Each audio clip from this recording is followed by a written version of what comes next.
Balikan na po natin si Attorney Panelo. Magandang tanghali po muli, Attorney Panelo. Hello. Opo, Attorney Panelo, binabanggit niyo po kanina. Paano ho ba nag-ugat itong kasong ito? Kailan ho ito nangyari?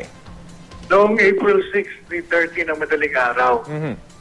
Dala nila yung search warrant, pero inano nila improper yung pag-effect ng service. Hindi lamang yun. Alam mo, yung search warrant, directed lang dun sa Chief of Staff ni Mayor Sagon, na miyembro na nag-endorse dun sa Revilla Tandem. At pati yung dalawang bahay kupo doon, na hindi naman kasama sa search, sinalakay nila. Tapos inaresto nila yung mga tao doon. That is why, nung dinimanda nila ito ng illegal possession of firearms, dinismiss, hindi naman dinismiss, kung hindi release ng piskal ng 13 Martires, yung mga inuli nila, sapagkat walang kapapos. Opo.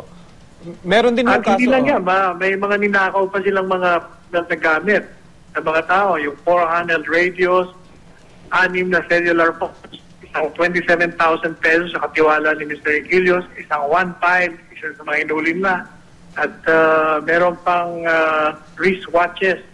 Hindi lang yan, yung babae na katiwala na ninakawan nila ng 27,000 pesos, inano pa nila, hindi naman hinuparan. But inano nila yung bestida, itinaas para, siyempre, nakita yung panty. Sabi nung babae, may sworn statement ako hindi pa raw nagkakasya doon, pati daw yung bra niya. Baka daw may barel. Alam mo, masyado namang illegal itong ginagawa nila. Attorney Panelo? Kaya kasama doon sa demanda namin sa kanila, yung robbery, may grave coercion sapagkat pinilit na papirmahin sa isang dokumento si Mr. Equilios na orderly yung search kahit na hindi. Tapos illegal search, illegal ang arrest.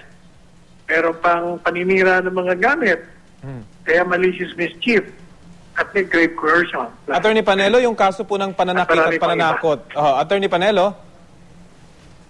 Attorney Panelo? Hello? Opo, yung kaso po ng pananakit at pananakot, same incident rin ho ba yun, yung araw na yon?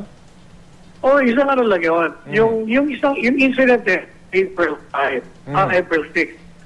Pero, alam mo, nire-relate ko ito, meron akong mga statements coming from mga supporters ng Rimulya at Revilla Tandem na nagpapakita na yung grupo ni Police Superintendent Glenn Tublao ay nangaharas.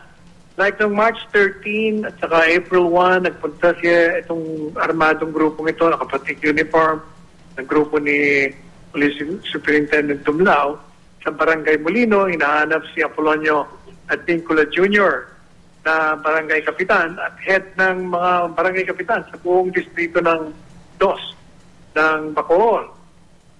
At pinuntahan din nila yung magkapatid na Montehermoso. Hinahanap din nila. Ito yung mga supporters ito ng Rimulya at Revilla Tandem.